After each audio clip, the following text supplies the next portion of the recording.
akan apa? Selamat. Karena, garis bawah. Jadi kekristenan kita itu dinilai bukan waktu aman, waktu kita sehat, waktu kita semuanya beres, waktu semua dalam badan berkat. Tidak. Kekristenan kita akan dinilai justru saat-saat yang gak enak seperti itu. Bagaimana sikap dan posisi iman kita di hadapan Bapa kita dan di hadapan orang-orang lain. Untuk apa saja dalam hidup ini, cari jaminannya, cari firman Tuhan. Ada banyak hal yang kami alami dalam hidup. Saudara boleh tanya istri saya. Hal-hal yang paling sulit kami berkali-kali ngalami. Tapi puji Tuhan kami selalu lewat. Karena apa? Tanya dia. Pertama-pertama dia jadi istri saya, dia takut saudara ngelihat cara saya beriman itu. Pokoknya buat saya kalau saya sudah dapat firman, saya nggak mau tahu ada apa di depan. Itu urusan nanti. Sebab firman itu jaminan. Dan kami ngalami begitu banyak mujizat sampai hari ini. Dalam banyak hal. Pokoknya begitu saya tahu Papa saya berfirman, saya pegang. Maka itu bergaulah dengan firman itu. Lagi bergaulah dengan firman itu. Supaya kita tahu apa yang Tuhan janjikan itu benar. Jadi orang-orang di sekitar kita akan diselamatkan gara-gara kita. Mari kita lihat berapa jumlah mereka. Kita lihat dulu ayat 31. Lihat, Paulus sudah betul-betul jadi kaptennya. Karena itu Paulus berkata kepada siapa? Perwira dan pada siapa? Prajurit-prajuritnya. Jadi pimpinannya siapa sekarang? Paulus. Padahal statusnya masih narapidana, masih tahanan kriminal ini. Tapi merubah suasana, dia ambil alih. Dia ngomong kepada perwira dan prajurit-prajurit, jika mereka tidak tinggal di kapal, kamu tidak mungkin selamat. Karena ada yang mau lari, mau menyelamatkan diri. Paulus melarang, jangan. Ayat 33. Ketika hari menjelang siang, Paulus mengajak semua orang untuk makan. Lihat, ini yang dibuat oleh Tuhan Yesus. Saudara baca semua kisah Tuhan Yesus. Apa saja yang dia buat selesai itu pasti ngajak makan. Betul enggak? Apa saja. Itu aja. Nah, lihat ini, dia nggak cuma ngomong, dia nggak cuma nasihati, tapi dia ngajak makan. Saya nggak dituliskan dari mana dia dapat bahan makanan itu. Oh, semua sudah dibuang. Sudah 14 hari lamanya kamu menanti-nanti saja, menahan lapar dan tidak makan apa-apa. Karena itu aku menasihati kamu supaya kamu makan dahulu. Hal itu perlu untuk keselamatanmu. Tidak seorang pun di antara kamu akan kehilangan selai pun dari rambut kepalanya. Hebat sekali, dia bisa menjamin semuanya itu. Ayat berapa ya menunjukkan? Oh ini ayat 28. Nah, ayat berapa menunjukkan berapa orang di atas kapal itu? Saudara tolong saya, di ayat mana? 36. Terima kasih. Oh iya, 37. Ya, 37. Jumlah kami semua yang di kapal itu ada berapa? 276 jiwa. Saya menggunakan ayat ini sampai hari ini untuk mengatakan sistem kuota. Saudara pernah ngerti kata kuota? Jadi jumlah minimum. Kalau ada satu orang benar, maka kuota minimum satu orang benar. Kalau orang itu sudah menggenapi bukan cuma Yohanes 3:16, tapi juga 1 Yohanes 3:16 sampai 17, maka satu orang di antara kita itu bisa menyelamatkan 275 orang. Ini kuota yang saya pakai sampai hari ini. Jadi waktu saya meneliti kota Soar, masih ingat kota Soar? Di mana itu? Masa lupa yuk. Jangan bilang dekat villa, jauh. Kota Soar itu kota kecil di daerah Sodom Gomora yang seharusnya ikut dihancurkan.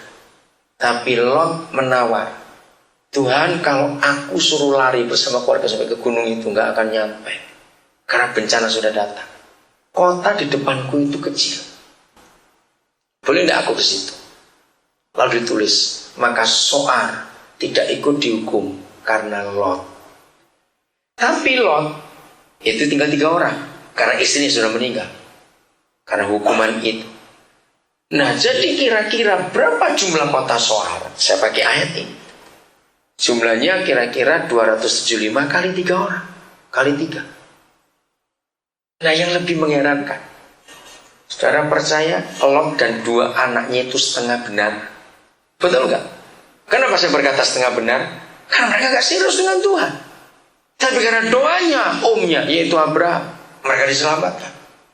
Bayangkan, yang setengah benar aja bisa menyelamatkan orang. Masa yang benar gak bisa? Amin kan itu. Loh, yang setengah benar aja bisa menyelamatkan orang. Sampai satu kota kecil bisa selamat. Maka itu kalau sudah 3 tahun di satu pabrik, nggak ada orang diselamatkan. Jawaban DWW gitu aja sudah. Maaf. Ada yang gak beres model Kristen ini. 14 malam saja bisa menyelamatkan 275 orang. Masa 3 tahun 1 aja gak dapat? Pasti umpannya salah. Betul gak? Saudara memberi umpan yang basi-basi itu, ya ikan gak ada yang mau ngambil. Ngerti maksud saya ini? Ayo kita jadi berkat. Celaka kalau kita orang Kristen iri hati kepada orang lain di tempat kita kerja yang belum Kristen. Betapa memalukan Tuhan Yesus dalam kehidupan kita. Karena kita nggak bisa jadi berkat. Saudara, dunia memerlukan ini. Jadi semua kita nggak cuma harus percaya Yohanes 3:16, tapi 1 Yohanes 3:16 juga harus. Ini kerinduan Tuhan atas kita. Lagi sekali, jangan menunggu kaya baru jadi berkat, jangan. Mulai sekarang ini. Amin, mulai sekarang ini. Siapa yang di rumah, saya pakai bahasa Jawa dulu, yang suka nyusup, tahu nyusup? Nyimpen yang enggak itu, ditumpukin semua di rumah. Nah, dibilang tikus tapi orang. Dibilang orang kok kayak tikus. Ditumpukin semua yang gak pakai-pakai. Untuk apa? Pernah lihat ada rumah sudah kecil, tumpukan barang sampai jalan mesti miring terus begitu. Maaf. Untuk apa? Bongkar supaya rumah itu kelihatan lega, enak begitu. Ayo yang suka nyusul bertobat hari ini. Masih ada yang lebih perlu daripada simpan semuanya begitu. Betul, rajin-rajinlah meriksai barang-barang yang gak kepake di rumah.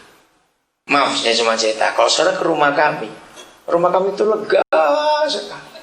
Karena kami itu gak mau, kami di rumah juga gak ada kursi tamu. Jadi di ruang tamu kami gak ada kursi tamu.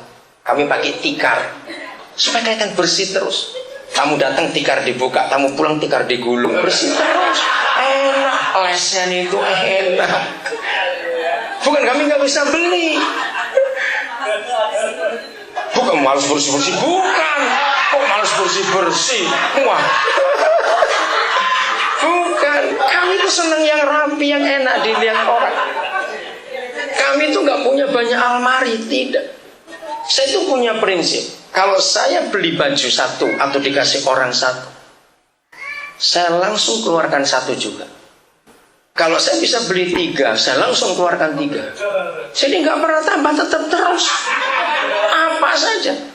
Ada berapa banyak pendeta, sepatu aja 2 pasang, ada yang 3 malah. Ngapain bukan kaki 1000, cuma kaki 2 aja sepatu banyak-banyak. Jadi kalau saya pergi kemana, saya udah 2 cuma 1 pasang ini, nggak ada yang lain. Karena ada pendeta-pendeta untuk jalan beda, untuk khotbah beda. Saya pikir kenapa bikin repot sendiri hidup itu.